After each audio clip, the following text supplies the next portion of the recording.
Vous êtes plutôt du genre côte d'agneau, entrecôte, côte de mouton ou côte de porc. Bref, à vous tous les viandards. Aujourd'hui, je vous propose une belle tranche de House 3, aka The Horror Show. Troisième opus de la franchise House, produite à la base par Sean S. Cunningham, à qui l'on doit le premier opus, mais surtout le premier Friday the 13th.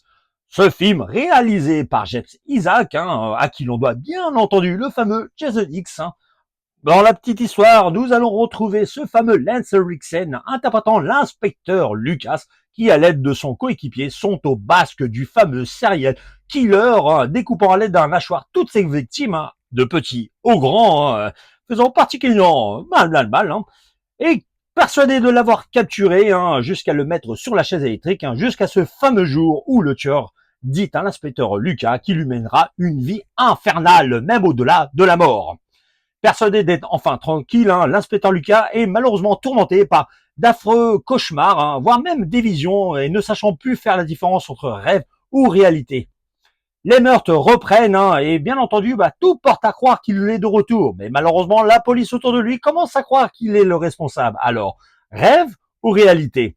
Pour ma part, je dois dire que j'ai beaucoup aimé ce fameux House 3, dont je trouve pas spécialement juste de l'avoir nommé House 3, puisque à la base, ce film-là s'appelle The Horror Show, et bon, ça a été relié à la franchise House, peut-être par le fameux Sean S. Cunningham.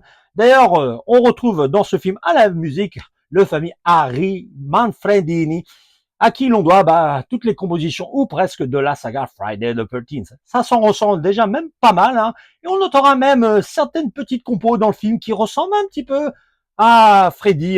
Donc il y a même une scène où le tueur est électrocuté, où on pensera un petit peu du coup à ce fameux Freddy. En tout cas, voilà, c'est un film qui mélange du coup pas mal de choses, notamment au film des Entity, voilà, un petit peu lié à House, mais pas vraiment, voilà, mais c'est beaucoup plus que ça, c'est surtout un slasher assez violent, bien que j'ai l'impression que la censure est passée par là.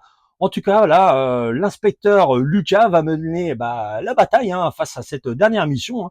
Et d'ailleurs, dans ce final, je trouve que c'est très très rapproché au fameux dernier opus, en tout cas ça l'était à l'époque, de Freddy, le sixième opus. Après il y a eu le 7, mais en tout cas la fin fait beaucoup penser à celui-là. En tout cas les liens avec les slashers sont très présents, les meurtres sont assez graphiques en tout cas. Et d'ailleurs je vous recommande de le voir. Bon en tout cas il m'a plutôt bien plu, malgré quelques petites imperfections, mais en tout cas c'est plutôt bon.